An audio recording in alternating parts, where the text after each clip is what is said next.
আমার আপনার আমাদের যদি কারো ভাগ্য এরকম হয়ে যায় যে আমরা খুব বেশি বেশি দোয়া করতে পারি, আবার বলছি নবীজি বলেন তোমাদের কারো ভাগ্য যদি এমন হয় যে নাকি বেশি বেশি আল্লাহর কাছে দোয়া করতে পারো, তোমাদের ভাগ্য যদি এমন হয় আপনাদের মাঝে এক লোক খালি দোয়া করে আল্লাহ মাফ করে দেন, ফজরের পরেও দোয়া করে, মাগরিবের পরেও মসজিদের কোনায় বসে দোয়া করে, এশার পরেও দোয়া করে, জোহরের পরে কোনায় বসে আল্লাহর কাছে চোখের পানি ছাড়ে, নবীজি বলেন যে বেশি বেশি দোয়া করার অভ্যাস হয়ে যায়, ফুতিহা লাহু আবওয়াবুর রহমা, আল্লাহর রহমতের খাজানা তার জন্য খুলে দেওয়া হয়।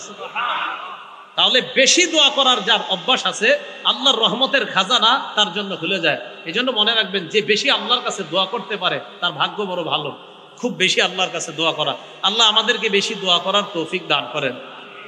তো রাসূল আকরাম সাল্লাল্লাহু আলাইহি সাল্লাম এই হাদিসের শেষের দিকে বলেন, আদ-দুআ ইয়ানফাউ মিম্মা নাযালা ওয়া মিম্মা লাম ইয়ানজিল। যেই গজব নাজিল হয়েছে এই গজবেও দোয়া কার্যকারী, যেই গজব নাজিল হয় নাই ওই গজবেও দোয়া কার্যকারী। যেই গজব নাজিল হয়েছে এই গজবেও, এই গজবটা দূর করার জন্য দোয়া কার্যকারী, আর যেই গজব নাজিল হয় না এটা দূর করার জন্য দোয়া কার্যকারী। তাহলে গজব নাজিল হয় এটার জন্য দোয়া কার্যকরী, আর যদি গজব নাজিল না হয় এটা দূর করার জন্য দোয়া কার্যকারী। কিভাবে? গজব পাশের এলাকায় আসছে, আমার এলাকায় এখনো আসে নাই, আল্লাহ করোনা তো এই এলাকায় আছে, আল্লাহ এই এলাকায় যেন না আসে। খুব বেশি বেশি দোয়া করে আশা করা যায় এই গজব দূর করা যাবে। আরেকটা হলো এসে গেছে, এসে যাওয়ার পরও দোয়ার মাধ্যমে এই গজব দূর করা যায়, এটা হাদিস দ্বারা প্রমাণিত। মুসলিম শরীফের 2732 নাম্বার হাদিস।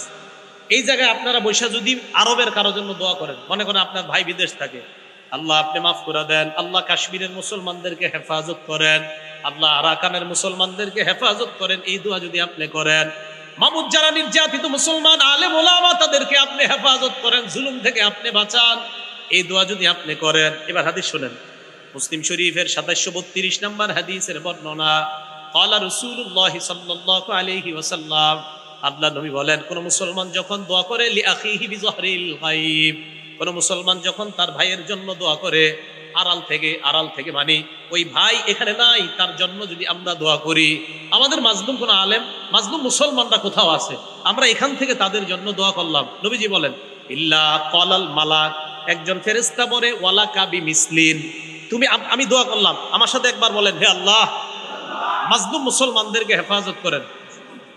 এই মুহূর্তে ফেরেশতা আমাদের প্রত্যেককে বলছে তুমি যেই দোয়াটা করলা আল্লাহ যেন তোমাকে বিপদ আপদ থেকে হেফাজত করে। হ্যাঁ, এই মুহূর্তে ফেরেশতা বলছে, সত্যি বলছি, আমাকেও বলছে ওয়ালাকা বিমিসলিন, তুমি যেই দোয়া মাজলুমদের জন্য করলা আল্লাহ যেন তোমাকেও জুলুম থেকে হেফাজত করে। পরের বর্ণনা 2733 মুসলিম শরীফের আগের যে বর্ণনাটা, এটা পরের বর্ণনাটা আসছে, ক্বালা রাসূলুল্লাহ সাল্লাল্লাহু আলাইহি ওয়াসাল্লাম দাওয়াতুল মারইল মুসলিমি লিআখিহি বিযহরিল গায়ব মুস্তাজাবা, কোন মুসলমান যখন তার ভাইয়ের জন্য দূর থেকে দোয়া করে মুস্তাজাবা, দোয়াটা কবুল হয়েই যায়। না আমরা ওরকম দোয়া করতে পারছি না, মনে হয় যারা বিপদে আছে তাদের জন্য ওইভাবে দোয়া হচ্ছে না আমাদের, তাই তাদের দোয়াটা আল্লাহ কবুল করতেছে না, কারণ আমরা ওইভাবে করতে পারতেছি না, যেইভাবে করা উচিত বলা উচিত ওইভাবে হচ্ছে না আমাদের দোয়াটা। কথা বুঝে আসে নাই? কারণ দোয়া করার সময়ও 1000 ক্যামেরা ফিট করে রাখে যে দোয়াটা কালকে পেপারে দিবে, বুঝেন নাই? ওই দোয়া কেমনে হইব, দোয়াকারী চিন্তা করবো আমার কিরম দেখা যায় দেখি, সামনে যারা আছে এরাও চিন্তা করবে, আজীব এক মাসালা হয়ে গেছে, দোয়া করবেন কেমনে আপনি? তো রাসূল আকরাম সাল্লাল্লাহু আলাইহি সাল্লাম বলেন যারা আড়ালে আছে তাদের জন্য দোয়া করা, এই দোয়াটা কবুল হয়ে যায়। এই হাদিসে কি বলে দেখেন, মালাকুন মুয়াক্কালুন ইনদা রাসিহি, তার মাথার কাছে একজন নিযুক্ত ফেরেশতা থাকে, এই নিযুক্ত ফেরেশতা ওই ব্যক্তিকে ডাক দিয়ে বলে ওয়ালাকা বিমিসলিন, তুমি যেই দোয়াটা করলা আল্লাহ যেন তোমার পক্ষেও এই দোয়াটা কবুল করে নেয়। মাথার কাছে একজন ফেরেশতা বৈশা বলে ওয়ালাকা বিমিসলিন, তুমি যেই দোয়া করলা তোমার দোয়া যেন আল্লাহ কবুল করে নেয়। এই হাদিসের মধ্যে আরো আসছে, আমি আপনি যখন বলি আল্লাহ মাজলুম মুসলমানদেরকে হেফাজত করেন, একজন ফেরেশতা মাথার কাছে বৈশা বলে আমিন আমিন, ফেরেশতা বলে আমিন আমিন, মুসলিম শরীফের বর্ণনা। তাহলে আমরা আল্লাহর কাছে দোয়া করব, কারণ আমাদের দোয়া আল্লাহ কবুল করে, এটা আমাদের বিশ্বাস। বলেন তো দোয়া করলে কয় সূরাতে আল্লাহ দোয়াটা কবুল করতে পারেন? 3 সূরাতে। অদৃশ্য থেকে দোয়া করার শ্রেষ্ঠ দৃষ্টান্ত মুহাম্মদুর রাসূলুল্লাহ সাল্লাল্লাহু আলাইহি সাল্লাম একটা দোয়া করছে, এই দোয়াটা শুনেন। সহিহ ইবনে হিব্বান কিতাবের নাম 7111 7111 নাম্বার হাদিস। আম্মা জান আয়েশা সিদ্দিকা রাদিয়াল্লাহু তাআলা আনহা বলেন, লাম্মা রাআইতু মিনান নবী সাল্লাল্লাহু আলাইহি ওয়াসাল্লাম তিবা নাফসিন। মা বোনরা যারা আমার এই আলোচনাটা শুনতেছেন, আপনার স্বামীর সাথে এই আমলটা করবেন।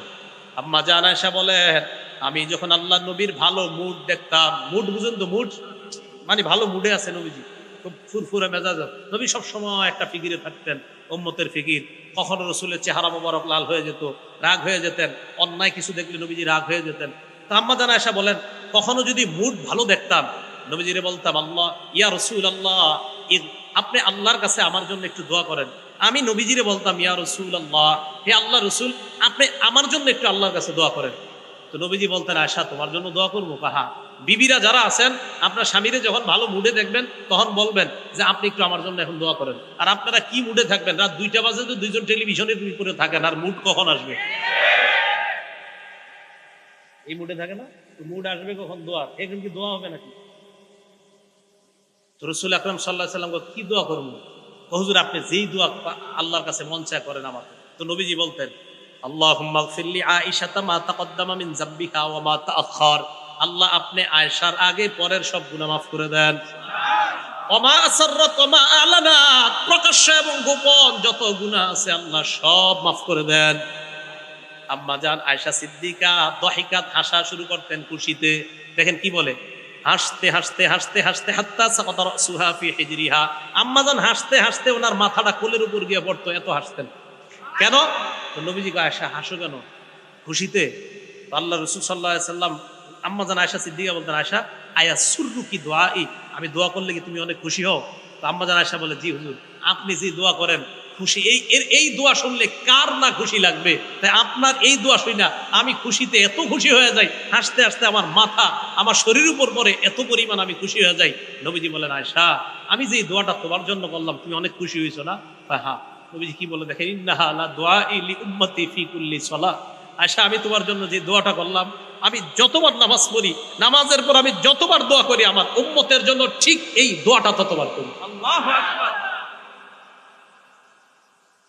চিন্তা করেন, আম্মা জান আয়েশা সিদ্দিকাকে যা বললেন, নবী যুগে আমিও আল্লাহরে বলি, আল্লাহ আমার উম্মতের আগের পরের প্রকাশ্য অপ্রকাশ্য সব গুনাহ মাফ করো। আমরা এখনো দুনিয়াতে আসি নাই, 1500 বছর আগে আমাদের জন্য দোয়া করে গেছেন। তো দূর থেকে আড়াল থেকে আমাদেরকে দেখে নাই যিনি, না দেখা যিনি দোয়া করার শ্রেষ্ঠ দৃষ্টান্ত দুনিয়াতে দেখায় গেছেন রাসূল আকরাম সাল্লাল্লাহু আলাইহি সাল্লাম। তাই বলেন, এখন যদি বুঝে এসে থাকে আমরা দোয়া করব কার কাছে? আল্লাহর কাছে। দোয়ার বিরোধিতা করবেন না তো? না না, দোয়ার বিরোধিতা করেন না। যারা দোয়া করতে জানে তাদের দিল বড় সাফ, দিল খুব সাচ্চা, এদের দিল বড় নরম থাকে। তাই আল্লাহকে বেশি বেশি ডাকা, আল্লাহকে যেন সবাই বেশি বেশি ডাকতে পারি, আল্লাহ তৌফিক দান করেন। তাহলে হেদায়েতের উপর থাকার 1 নাম্বার উপায় আল্লাহর কাছে দোয়া করা। বলেন আল্লাহর কাছে কি করা? দোয়া করা। এবার আসেন, হেদায়েত যে আল্লাহ আপনারে দিবে, কোন জায়গায় দিবে? আপনি মানুষটারে হেদায়েত দিবে? হ্যাঁ বুঝেন, আল্লাহ যে আপনাকে হেদায়েত দিবে, আপনার কলবটাকে হেদায়েত দিবে। বলেন কাকে? সবাই বলেন কাকে হেদায়েত দিবে? দলিল সূরা তাগাবুন 11 নম্বর আয়াত। আল্লাহ বলেন, ওয়া মান ইউমিন বিল্লাহি ইয়াহদি কলবাহ। যে ব্যক্তি আল্লাহকে বিশ্বাস করে, আল্লাহর উপর বিশ্বাস রাখে, আল্লাহ তার কলবকে হেদায়েত দান করে। বলেন আল্লাহ কাকে হেদায়েত দান করেন? কলবকে। ইবনে মাজার একটা বর্ণনা 3989 নম্বর হাদিস। ওমর ফারুক রাদিয়াল্লাহু তাআলা আনহু একদিন ঘর থেকে বের হইছে। বের হওয়ার পর খরাজা ইয়াওমান মিন বাইতিহি ইলা মসজিদি রাসূলিল্লাহি সাল্লাল্লাহু আলাইহি ওয়াসাল্লাম। ওমর ফারুক রাদিয়াল্লাহু তাআলা আন ঘর থেকে বের হয়ে আল্লাহর রাসূলের মসজিদের দিকে রওনা করলেন। মসজিদে যাওয়ার সময় ওয়াজাদা মুআয ইবনে জাবাল রাদিয়াল্লাহু তাআলা আন কাঈদান ইনদা কবরিন নবী সাল্লাল্লাহু আলাইহি ওয়াসাল্লাম ইয়াবকি।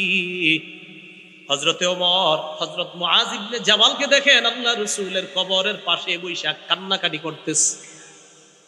ওমর ফারুক প্রশ্ন করলেন, মা ইউবকিকা, কান্নাকাটি কেন করো? মুআয জবাব দিলেন, ইউবকিনি শাইউন সামিআতুহু মির রাসূলিল্লাহি সাল্লাল্লাহু আলাইহি ওয়াসাল্লাম। আমাকে একটা বিষয় কাঁদাচ্ছে, যে বিষয়টা আমি আল্লাহর রাসূলের কাছ থেকে নিজ কানে শুনছি। ওমর ফারুক কয়, কি শুনছো? তো জি, একটা কথা নবীজির মুখে শুনছি, এই কথাটা মনে বললে খালি আমি কান্না করি। আপনারা জানতে মন চায়নি কথাটা কি? দেখেন আমগমাজও আস। ওমর ইবনুল খাত্তাব বলেন, কি কথা বলো? মুআজ ইবনে জাবাল বলেন আল্লাহ রাসূল বলছেন ইন্না ইয়াসীরার রিয়াই শিরকুন, সামান্যতম রিয়া করাও শিরিক, সামান্যতম লোক দেখানো আমল করাও শিরিক, সামান্যতম লোক দেখানো আমল করাও কি শিরিক। এই যে আল্লামা লেখা দিয়েছেন আপনারা, এই জায়গায় কি লেখা দিয়েছেন? হ্যাঁ, আল্লাহর কসম আমি খুশি হইনি। এটা কেন লেখছেন? আল্লামা যে লেখছেন, আল্লামা বুঝেন কারে কয়? হ্যাঁ, মনে করেন 2-4টা হাদিস মুখস্থ বলতে পারি দেখি আমি আল্লামা। অনেকে আবার লেখে হাফিজুল হাদিস। হাফিজুল হাদিসের একটা সংজ্ঞা আছে তো, যেই পরিমাণ হাদিস মুখস্থ থাকলে হাফিজুল হাদিস বলা হয়, ওই পরিমাণ হাদিস আমার মুখস্থ নাই। তা আমার কেন হাফিজুল হাদিস লেখেন? এই আল্লামা লিখবেন না। আপনাদের এই লেখাতে আমি খুশি হইনি। আল্লামা লিখবেন না। যার সাথে মোবাইলে কথা বলেন ও বারবার বলে আল্লামা লেখা নিষেধ, হয়তো এই জায়গায় বলা হয় নাই। আল্লামা লিখেন না। আল্লামার একটা ওয়েট আছে, একটা ওজন আছে। বলতেছেন হুজুর আপনি খুব বিনয় দেখাচ্ছেন, ঘোড়ার ডিম দেখাইতেছে। আল্লামা এটা না লেখা বিনয় না, আল্লামা হওয়া এত ঘোড়ার ডিমের ব্যাপার। আল্লামা কারে লেখেন আল্লামা? আমি তো বুঝি না কি লেখছেন এটা আল্লামা। মানে মন চাইলেও লিখে দিচ্ছেন আল্লামা। আল্লামারা সামনে আসে না, আল্লামারা নির্বিধিতে আড়ালে আছে, জায়গায় জায়গায় আছে। এদেরকে চিনবেন না, বুঝবেন না। এদেরকে খুঁজে খুঁজে ওলামা একরাম চিনে নেয় জায়গায় জায়গায়। আল্লামা যেখানে সেখানে আল্লাহর রাস্তায় লাগাই দিয়েন না। ইন্না ইয়াসীরা রিয়াই শিরকুন, সামান্য লোক দেখানো আমল করা শিরিক। এই সমস্ত হাদিস আমাদেরকে বিভিন্ন শব্দ লিখতে বাধা দেয়। রাসূল আকরাম সাল্লাল্লাহু আলাইহি সাল্লাম বললেন ইন্না ইয়াসীরা রিয়াই শিরকুন, সামান্য রিয়া শিরিক, লোক দেখানো কিছু করা শিরিক। এখন আমি বয়ান করতেছি, মনে যদি একটু আসে বয়ানটা জানি কেমন হইতেছে, লোকেরা কেমন বলে, বা শিরিক, হাসা কথা শিরিক হয়ে গেছে। ইন্না ইয়াসীরা রিয়াই শিরকুন, ইবাদত একমাত্র আল্লাহর জন্য করবে। বলেন একমাত্র কার জন্য? আল্লাহর জন্য। ইবাদত সামান্য অংশ কাউকে দেখানোর জন্য করা যাবে না। তো রাসূল সাল্লাল্লাহু আলাইহি সাল্লাম এরপর বলেন ইন্নাল্লাহা ইউহিব্বুল আতকিয়া আল আবরার আল আখফিয়া, অথবা আল আবরার আল আতকিয়া আল আখফিয়া। নবীজি বলেন নিশ্চয় আল্লাহ ভালোবাসেন আল আবরার পুণ্যবান, আল আতকিয়া মুত্তাকি, আল আখফিয়া যারা মানুষের থেকে নিজেদেরকে আড়াল রাখে, মানুষের থেকে নিজেদেরকে আড়াল রাখে। প্রকৃত আল্লামা যারা, তাদেরকে চিনবেন না, জানবেন না। মানুষের থেকে নিজেদেরকে আড়াল রাখে, নিজেদেরকে আড়াল রাখে, কিন্তু আমার আপনার জানা নাই আল্লাহ তাদেরকে ভালোবাসে। নবীজি বলেন তারা কারা জানুনি? আল্লাযীনা ইযা গাবু লাম ইফতাকাদু, যারা সমাজ থেকে 2-4 দিন যদি তারা না থাকে, কেউ তাদের খোঁজও নেয় না। 3-4 দিন এলাকায় নাই, পাইতেছেন না, আরে এই লোকটা চা খায় তো কই, কেউ খোঁজ নেয় না। 3-4 দিন নাই, খোঁজ নেয় না। নবীজি কয় জানো না, যার খোঁজ তোমরা নেও না, ওরে আল্লাহ কি পরিমাণ ভালোবাসে। ওয়াইদা হাদারু লাম ইউদআউ, ওই লোকটা যদি কোনো মজলিসের মধ্যে আসে, কেউ তারে কাছেও ডাকে না, বসে থাকে পিছনে। আবার ডাকলেও লাম ইউকরাবু বা লাম ইউরাফু, তাকে চেনে না, এমন ভাব ধরে, কে তুমি, কোন জায়গায় আছো, কই থাকো, চিনে না, ভাব ধরে না। মানে এর গনে না, মজলিসে না থাকলে কেউ খোঁজে না, আসলে কাছেও ডাকে না। আল্লাহ নবী কয় এর যে আল্লাহ ভালোবাসে তুমি জানো না? এই লোকটাকে আল্লাহ ভালোবাসে। তাহলে এমন মানুষ আমাদের সমাজে আছে যে আমরা জানি না, এমন মানুষ আছে। রাসূল আকরাম সাল্লাল্লাহু আলাইহি ওয়াসাল্লাম বলেন কুলুবুহুম মাসাবিহুল হুদা, তাদের কলবগুলা হলো হেদায়েতের বাতি। এদের কলবগুলা হেদায়েতের বাতি, এই বাতি দিয়ে আপনাদের মাহফিল আলোকিত হয়েছে। রাসূল আকরাম সাল্লাল্লাহু আলাইহি ওয়াসাল্লাম বলেন ওই যে যারা হারিয়ে গেলে খোঁজো না, কাছে আসলে ডাকো না, এদের কলবগুলা হেদায়েতের বাতি, এদের কারণে এলাকা আল্লাহ টিকে রাখে। তাহলে বলেন হেদায়েতের জায়গা কোথায়? কলব। আল্লাহ কলবকে হেদায়েত দান করে, সেটা বুঝাইতে চাইলাম আমি।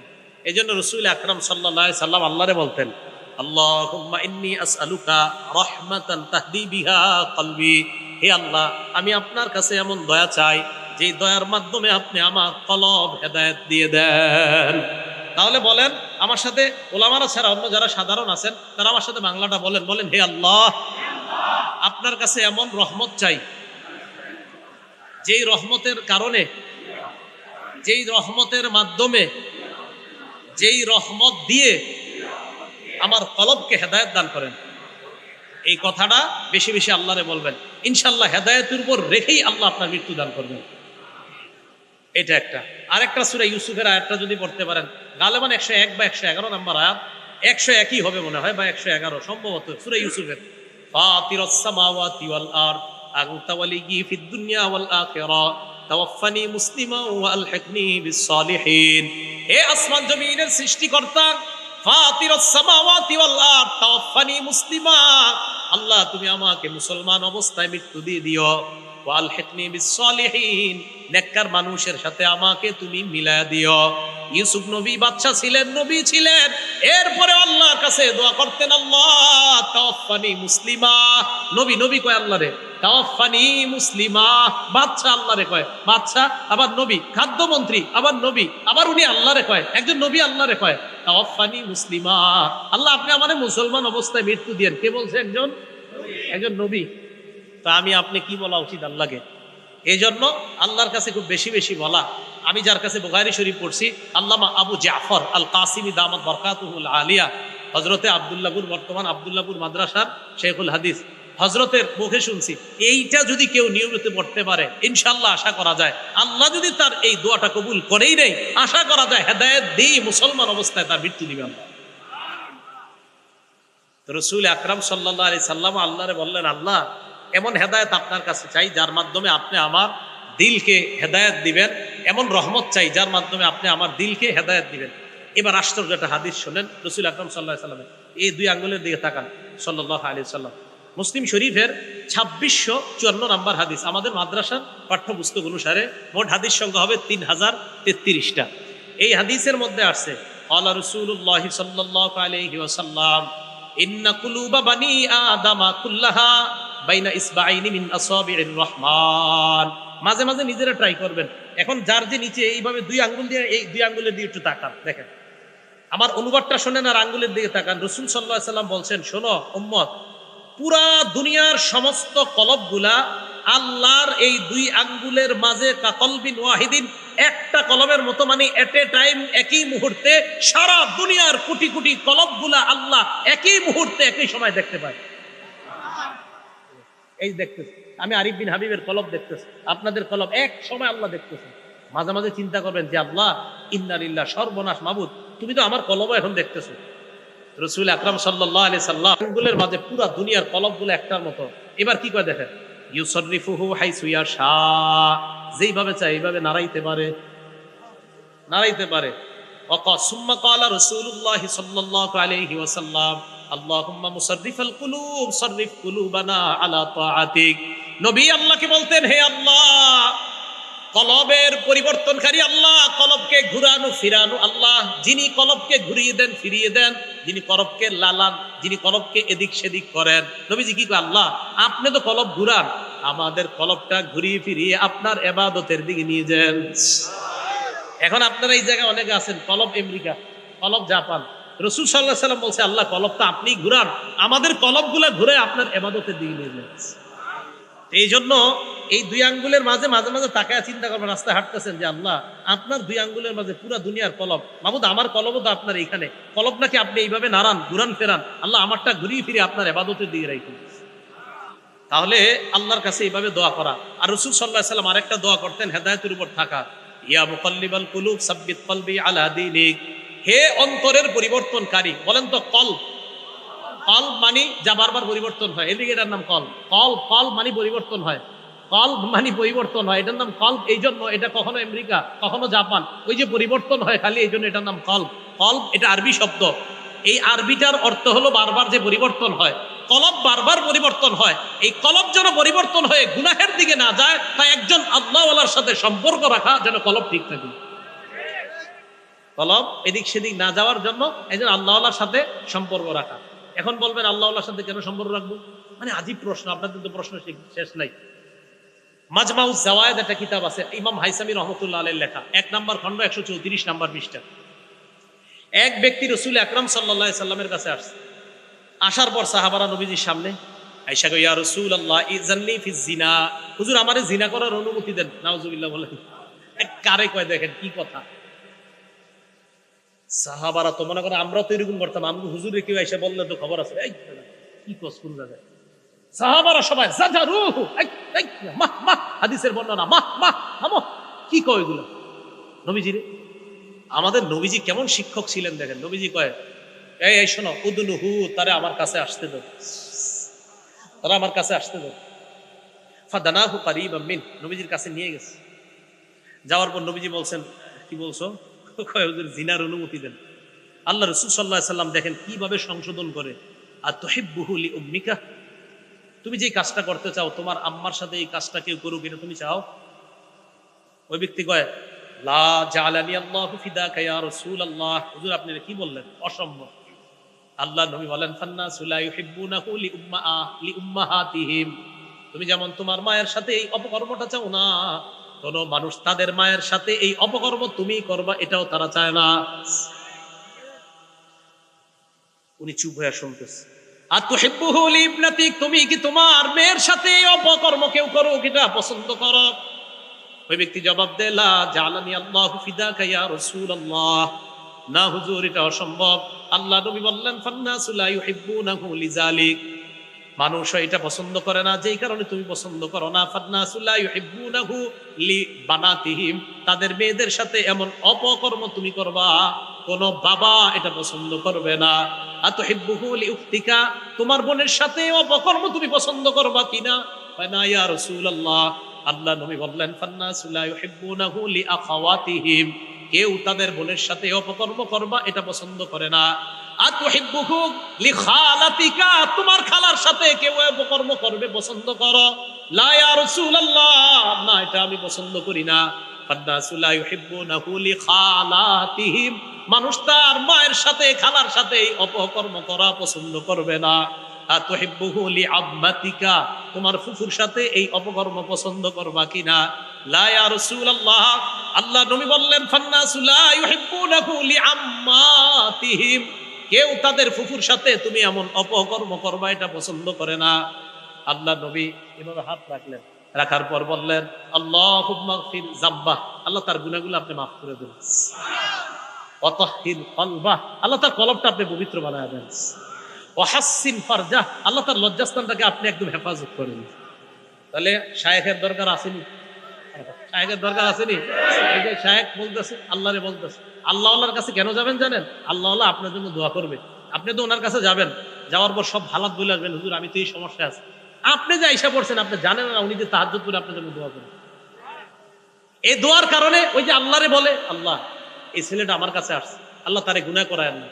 এই যে নবীজি বলতেছে, আল্লাহ তার গুনাহ মাফ করে দেন। অতহির কলবা, আল্লাহ তার কলবটা আপনি পবিত্র বানায় দেন। ওয়াহাসসিন ফারজা, আল্লাহ তার লজ্জাস্থানটাকে আপনি হেফাজত করেন। এই দোয়া করার পর সাহাবারা বলে, এই সাহাবার এমন অবস্থা হয়েছে ভবিষ্যতে, ফালাম ইয়ালতাফিত ইলা শাইইন, এর পর থেকে আর নারী তো দূরের কথা, কোন জিনিসের দিকে এইভাবে সে ঘুরে কখনো তাকাইতো না। তাহলে দেখেন, কলব পবিত্র করার জন্য একজন শিক্ষকের অবশ্যই প্রয়োজন। আমি বুঝাইতে চাইলাম, আল্লাহ ওয়ালা উলামায়ে কেরাম আশেপাশে যারা আছে, আল্লামা নুরুল হক সাহেব, আল্লামা মুফতি দেলাওয়ার সাহেব আসে, এদিকে আপনাদের হযরত মাওলানা শেখুল হাদিস হেলাল উদ্দিন সাহেব আছেন, আরো বড় বড় উলামায়ে কেরাম। আপনাদের ফুলবাড়িয়ার শেখুল হাদিস সাহেব মনে মারা গেছেন না? উনি নাকি কোন আরেকজন মারা গেছেন, ফজলুল হক সাহেব, এই যে কিছুদিন আগে যিনি মারা গেলেন, এই সাভারের আশেপাশে ধামরায় ইসলামপুর মাদ্রাসা শেখুল হাদিস সাহেব। তো যাই হোক, বড় বড় উলামায়ে কেরাম যারা, তাদের সাথে কেন সম্পর্ক রাখবেন? আল্লাহ ওয়ালাদের সাথে যাদের সম্পর্ক, ওনারা আপনার কলবকে এমন ভাবে সংশোধনের কাজ করবে যে আপনার মাথায়ও আসবে না, এত সুন্দরভাবে কাজ করবে। তো বুঝাইতে চাইলাম, কলবটার মধ্যেই হেদায়েত আল্লাহ, এটা হেদায়েতের জায়গা। তা এটা সাফ করার জন্য একজন শিক্ষকের প্রয়োজন, এটা বুঝাইতে চাইলাম। আল্লাহ আমাদের সকলকে যেন কলবের ভিতর হেদায়েতের নূর ঢুকায় দেয়, আল্লাহ তৌফিক দান করেন। তাহলে বলেন, হেদায়েতের জায়গা কই? কলব। আল্লাহর কাছে দোয়া করবো হেদায়েতের, আল্লাহ হেদায়েত দেয় কলবকে, কারণ হেদায়েতের জায়গা কলব।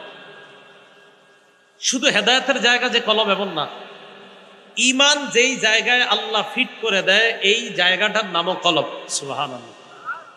দলিল সূরা মুজাদালার 22 নম্বর আয়াত, দেখেন আল্লাহ কি বলে, উলাইকা কাতাবা ফি কুলুবিহিমুল ঈমান, তাদের অন্তরের মধ্যে আল্লাহ ঈমান লিপিবদ্ধ করে দিয়েছেন। অন্তরে আল্লাহ ঈমান লিপিবদ্ধ করে দিয়েছেন, কলবের মধ্যে আল্লাহ ঈমান লিপিবদ্ধ করে দিয়েছেন। শুধু তাই নয়, এই কলব কেন হেদায়েতের নূর ঢুকানো দরকার? কারণ কলবের মধ্যে আল্লাহ কোরআন রাখে। কি রাখে? কি কোরআন যে কলবে থাকে এটা জানেন না? কেমনে জানবেন? কই কিন্তু দলিল আছে কিনা? এই বর্তমান যুগে আবার খুব ভয়ঙ্কর সময় চলতেছে, কথায় কথায় জিজ্ঞাসা দলিল কি, কুত্তিজি শিখছে এই প্রশ্ন, আল্লাহ জানে। এই জন্য ইদানিং দলিলের উপরে খুব লাগছি, যেহেতু কথায় কথা দলিল, এখন আবার সুর পাল্টাই লেতেছে দলিল দেওয়া শুরু করাতে। কি দেওয়া শুরু করাতে? হ্যাঁ, দলিল দেওয়া শুরু করাতে এখন সুর অন্য দিকে গেছে ওনাদের। এখন এটা আর কয় না। কেন কয় না? ভবিষ্যতে বলবো কোনো একদিন, কেন বলে না। তো দলিল দেওয়া শুরু করার পরে আলহামদুলিল্লাহ এখন আর এটা বলে না। এরকম দলিল আমি শুধু দিই না, আমাদের হাজার হাজার এমন ছাত্র আছে দলিল দেওয়ার মতো, আসে না। যখন আসা শুরু হবে তখন তো দলিলের বন্যা বয়ে যাবে। এই জন্য আপনারা বলবেন না এদেরকে আনা হয় না, এখন আসে না। আসবে যখন দলিলের বন্যা বসবে, তখন বুঝবেন কি যে খালি আরেকজনকে বলেন 20 বছর বেটায় একটা আমল করে, আর আপনি হঠাৎ করতে একদিন বাংলা বই একটা বইরে এসে বলতেছেন আপনার এবাদতে ভুল আছে। উনি গোড়ার গস কাটছে 16 বছর মাদ্রাসায়।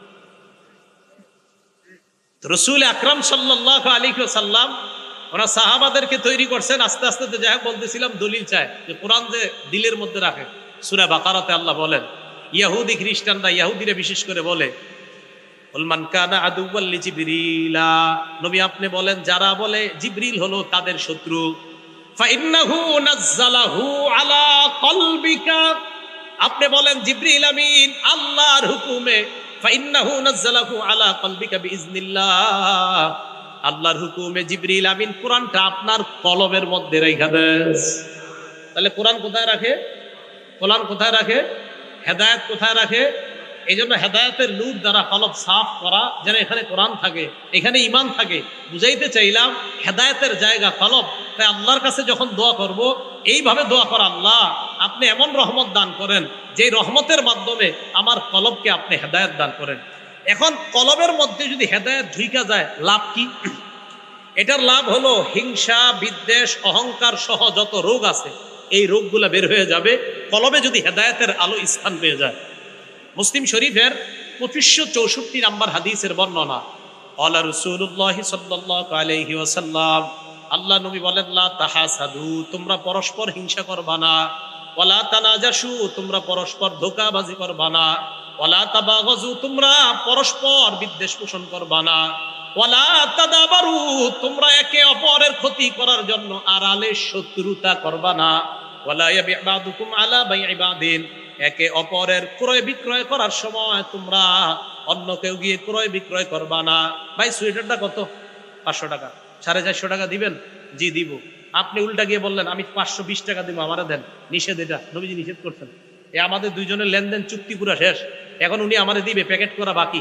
ইতিমধ্যে আপনি এসে বলছেন, দেখতেছেন যে আমি 450 টাকা পেয়ে যাচ্ছি, আপনি এসে বললেন ভাই আমি 520 টাকা দিব। উনি চিন্তা করে দেখে 70 টাকা লাভ আপনার কাছ থেকে। আমারে কয় কি বাজারটা একটু ঘুরে আসেন। কি ঘুরে আসেন ভাই, একটু বাজার ঘুরে আসেন, আপনার দিতেছি আমি। মানে এটা বাইরে দিয়ে দেয়, পরে ডুপ্লিকেট একটা ধরাই দিবে।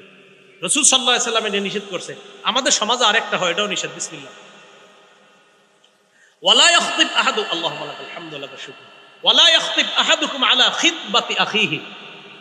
রাসূল আকরাম সাল্লাল্লাহু আলাইহি সাল্লাম বলেন, তোমাদের কেউ বিবাহের প্রস্তাব দেওয়ার পর এই বিয়ের প্রস্তাবের উপর আবার প্রস্তাব না দাও। একজনের মেয়ের সাথে আরেকটা ছেলের বিয়ে মোটামুটি পাকাপাকি হয়ে গেছে, বিয়ে ঠিক, ইনশাল্লাহ বিয়ে হয়ে যাবে। আগামী শুক্রবারে বৈঠক বসবে যে কবে বিয়ের তারিখটা ঠিক করা যায়। বৃহস্পতিবারে এক ঘটক গিয়া মেয়ের বাপেরে কয়, শুনলাম আগামীকাল নাকি আপনার মেয়ের বিয়ের তারিখ ঠিক হবে। কয় হ্যাঁ ঠিকই তো শুনছেন। ছেলে কি করে? কয় ছেলে তো মসজিদের ইমাম। আর যাই হোক, ও বেতন কত? 15,000 টাকা। যাই হোক, আপনি এই এলাকায় কতদিন জানি না, তো হুজুরকে বেতন বাড়ায় দিয়ে আল্লাহ বরকত দিব। তো এটা বলার পরে 15,000 টাকা, হ্যাঁ আমি তো ইতালি থেকে একটা ছেলে আনছি প্রস্তাব, বেতন 14 লাখ। এখন মেয়ের বাপের অবস্থাটা কি হলো? রাসূল সাল্লাল্লাহু আলাইহি সাল্লাম বলেন, লা ইয়াখতিব আহাদুকুম আলা খিতবাতি আখি, বিয়ের প্রস্তাব দিছে একজন, আলোচনা চলতেছে, তোমরা উপর দিয়ে গিয়ে প্রস্তাব দিও না। সমাজে এগুলা হচ্ছে। তো রাসূল আকরাম সাল্লাল্লাহু আলাইহি সাল্লাম এগুলা নিষেধ করলেন। করার পর নবীজি বলেন, ওয়াকুনু ইবাদাল্লাহি ইখওয়ানা, তোমরা ভাই ভাই হয়ে যাও। এরপর নবী বলেন, আল মুসলিমু আখুল মুসলিম, মুসলমান মুসলমানের ভাই, লা ইয়াজলিমুহু, ভাই ভাইকে জুলুম করতে পারে না, ওয়ালা ইয়াখজুলুহু, ভাই ভাইকে লাঞ্ছিত করতে পারে না, ওয়ালা ইয়াহকিরুহু, ভাই ভাইকে তুচ্ছ তাচ্ছিল্য করতে পারে না। নবীজি হাদিসের শেষে বলেন, বিহাসবি ইমরিইম মিনাশ শাররি আন ইয়াহকিরা আখাহুল মুসলিম, কোন মানুষ খারাপ হওয়ার জন্য এতটুকুই যথেষ্ট, সে আরেকজন মুসলমান ভাইকে অন্যের সামনে তুচ্ছ তাচ্ছিল্য করা। আমি খারাপ হওয়ার জন্য এতটুকুই যথেষ্ট, আমি আমার এই ভাইকে অন্য কারোর সামনে তুচ্ছ তাচ্ছিল্য করলাম, আমি খারাপ হওয়ার জন্য এতটুকুই যথেষ্ট। তাহলে কোনো মুসলমানের ভাইয়ের সম্মানহানি আমরা করব না। এই হাদিস পুরোটা কেন শোনাইলাম এখন দেখেন, রাসূল বলে আত্তাকওয়া হাহুনা, আত্তাকওয়া হাহুনা। আল্লাহ নবী বলেন আত্তাকওয়া হাহুনা, এই শোনো শোনো, এখানে তাকওয়া, এখানে তাকওয়া, মানে কলবে তাকওয়া, কলবে তাকওয়া। এই তাকওয়াটা কলবে ঢুকতে হবে। তাই বললাম হেদায়েতের নূর যখন এখানে চলে আসবে, কোরআনের নূর, হেদায়েতের নূর, তাকওয়া সহ, ঈমানের নূর সহ সমস্ত নূর আল্লাহ এই কলবের মধ্যে ঢুকাই দেবে।